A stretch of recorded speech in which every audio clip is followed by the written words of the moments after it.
Salut, c'est Adam. Le tueur à gages le plus dangereux traque les malfrats qui ont tué son chien et volé sa voiture. N'oubliez pas de souscrire.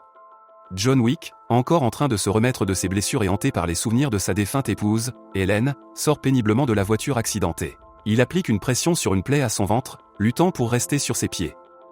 Dans un moment de répit, il sort son téléphone et regarde une vidéo de moments heureux avec Hélène, se remémorant leurs instants passés à la plage.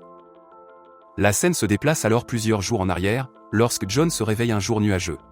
Il est envahi par des flashbacks de son temps avec Hélène, de leur dîner romantique à leur baiser passionné, et finalement le souvenir déchirant de son évanouissement dans ses bras.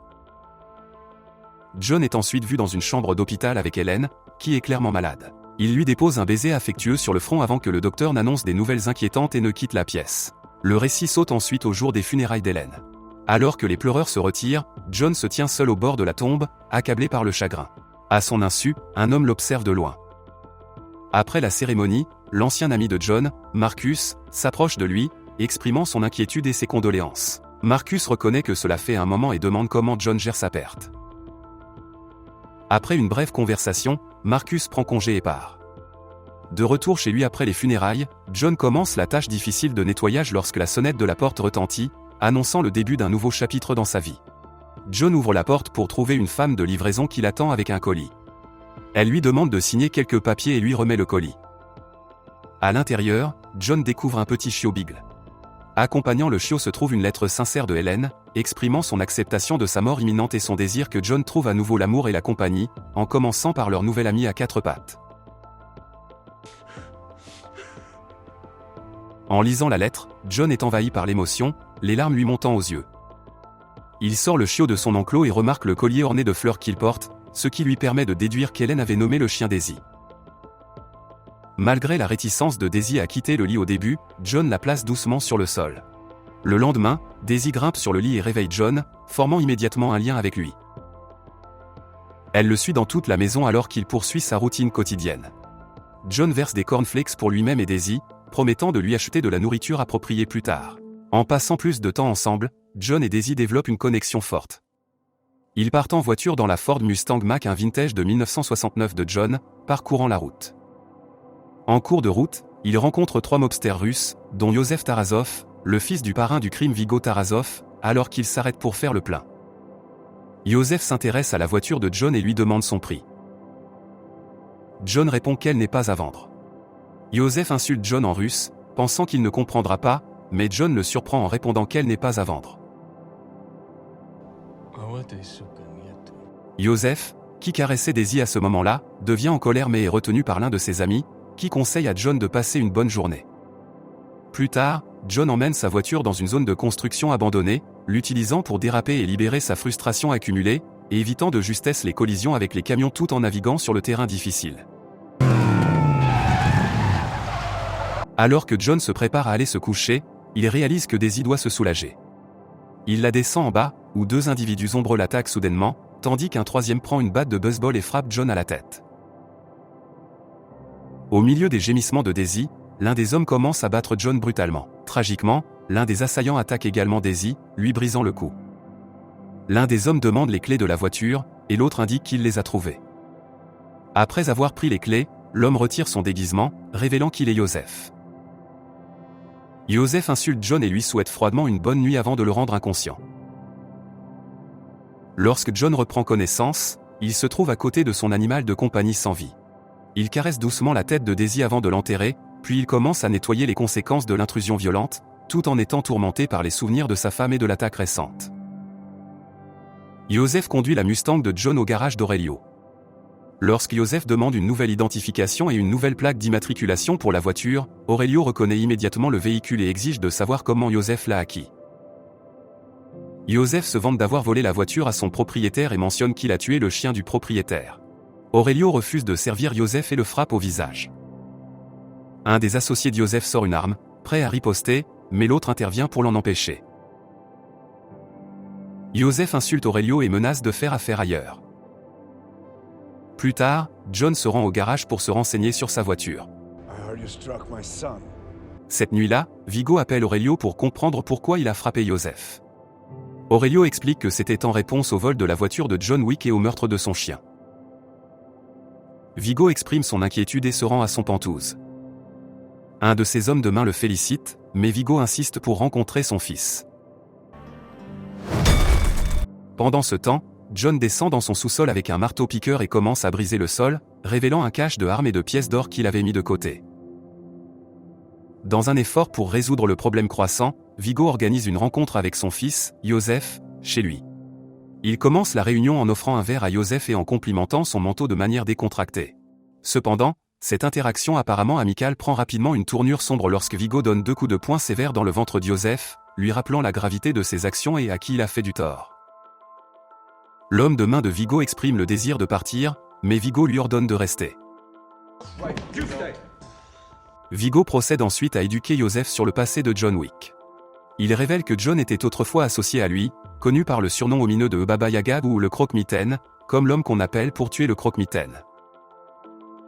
Viggo raconte un incident où il a vu John Wick éliminer 3 hommes dans un bar en utilisant seulement un crayon, soulignant les compétences et la réputation létale de John.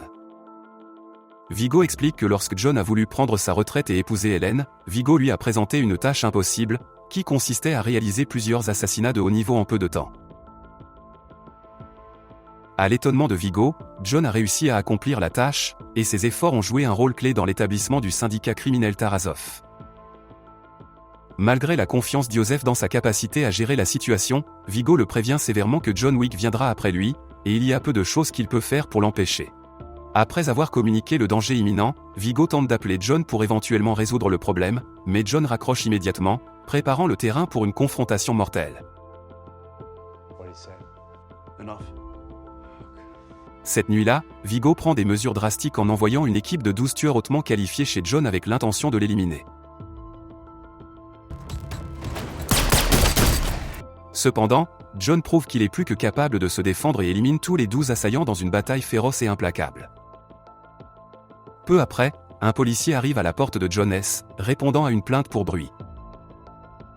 John engage calmement la conversation avec le policier, utilisant son nom et expliquant qu'il est simplement en train de régler des choses. Le policier, semblant inconscient du carnage derrière John, confirme la plainte pour bruit et prend congé, permettant à John d'éviter toute autre interférence policière. John prend des mesures pour nettoyer les conséquences de la bataille et dispose des corps. Il appelle une équipe de nettoyage du monde souterrain, qui est expérimentée dans la gestion de telles situations et semble comprendre que ce ne sera pas la dernière fois qu'ils l'aideront. Pendant ce temps, Viggo approche l'ancien ami de John Wick, Marcus, et lui offre un contrat lucratif de $2 millions pour assassiner John. Marcus, familier avec les compétences redoutables de John, accepte l'offre. Viggo donne également l'instruction à son assistant Avi de lancer une demande pour des assassins supplémentaires afin de prendre en charge la tâche. John cherche refuge au New York Continental Hotel, un établissement exclusivement réservé au monde criminel, où aucun assassinat n'est autorisé sur les lieux. Le directeur et propriétaire de l'hôtel, Winston, est un autre connaissance de John. Winston informe John que Joseph est actuellement dans une discothèque appelée Red Circle, fournissant à John une piste à suivre dans sa quête de vengeance. John se rend dans une discothèque où Joseph et ses amis font la fête. Il rencontre une vieille connaissance et lui demande de prendre la journée de congé, ce que l'homme apprécie. À l'intérieur du luxueux bain russe relié au club, Joseph se régale de champagne et de la compagnie de femmes lorsque John passe à l'attaque. Il élimine l'un des hommes de main de Joseph et commence à tirer sur le groupe. Le chaos s'ensuit alors que John élimine méthodiquement tous les tueurs sur son chemin, mais Joseph parvient à s'échapper dans une voiture de fuite. Après cette confrontation intense, John retourne au Continental Hotel pour faire traiter professionnellement une blessure à son côté, causée par un coup de bouteille durant la bataille.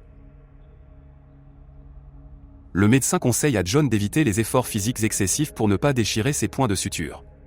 John rejette l'idée des analgésiques, affirmant que le bourbon qu'il a acheté plus tôt suffira comme soulagement de la douleur. Pendant ce temps, Marcus se positionne sur un toit en face de la rue et observe John, qui se repose. Marcus sent quelqu'un s'approcher de John et tire un coup de feu d'avertissement pour le prévenir. Il s'avère que c'est Perkins, une tueuse à gages engagée par Viggo. Perkins ouvre le feu sur John, mais il parvient à éviter ses attaques.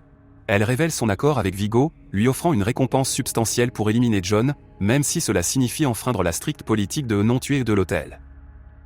John engage une lutte physique avec Perkins, prenant finalement le dessus et la mettant en clé de bras. En échange de sa vie, John persuade Perkins de lui fournir des informations. Elle révèle que Viggo stocke une partie importante de ses actifs dans le sous-sol d'une église.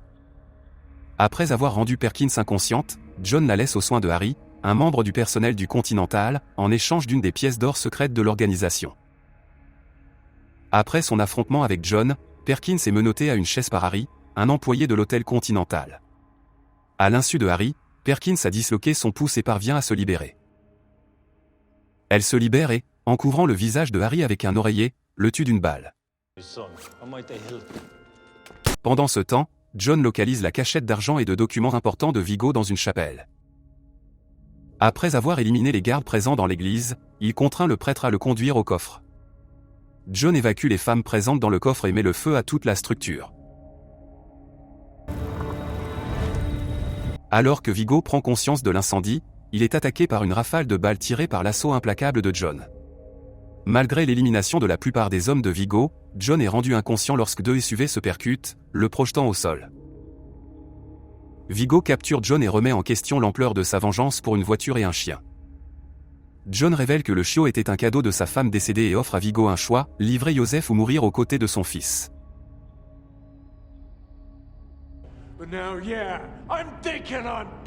Viggo choisit de laisser John à ses hommes de main, qui tentent de l'étouffer avec un sac poubelle. Cependant, Marcus, observant depuis un bâtiment adjacent, intervient en tirant dans la tête de l'un des tueurs, permettant à John d'éliminer l'autre. John reste seul debout alors qu'il récupère son revolver et tire sur le véhicule d'évasion de Viggo. Viggo est contraint de révéler l'emplacement de Joseph, qui est caché dans une planque à Brooklyn. Malgré la planque étant gardée par des hommes armés, John les élimine tous systématiquement et pénètre dans la propriété. Il détruit tous les véhicules de fuite à l'aide d'explosifs avant de rattraper Joseph. John tire d'abord sur Joseph dans l'abdomen puis lui assène un tir fatal à la tête, vengeant son chien bien-aimé et envoyant un message brutal à ses adversaires. Perkins informe Viggo de la connexion de John avec Marcus et du fait qu'ils ont été en contact. En représailles à la mort de Joseph et à l'échec d'éliminer John, Viggo ordonne à ses hommes de main d'attaquer Marcus chez lui. Ils le battent sévèrement, et lorsque Viggo et Perkins arrivent, ils le tuent de façon fatale. Alors que Viggo se prépare à quitter la maison, il appelle John pour se vanter d'avoir tué son ami. Viggo se rend ensuite à un hélicoptère prêt à le transporter hors de la ville, avec un plan pour que John arrive chez Marcus et soit pris en embuscade par Perkins. Pendant que Perkins attend John, elle est convoquée à une réunion avec Winston, le propriétaire de l'hôtel Continental. Winston l'informe qu'elle a violé les règles de l'hôtel, ce qui entraîne la révocation de son adhésion. Winston rencontre le même nettoyeur qui avait aidé John à se débarrasser des corps des assassins et lui donne un pourboire. En découvrant le corps sans vie de Marcus, John se lance à la poursuite de Viggo. Il aperçoit Viggo et ses hommes en route vers l'hélicoptère et tente de les percuter avec sa voiture. Viggo ordonne à Avi d'éliminer John, mais la voiture de John entre en collision avec celle d'Avi.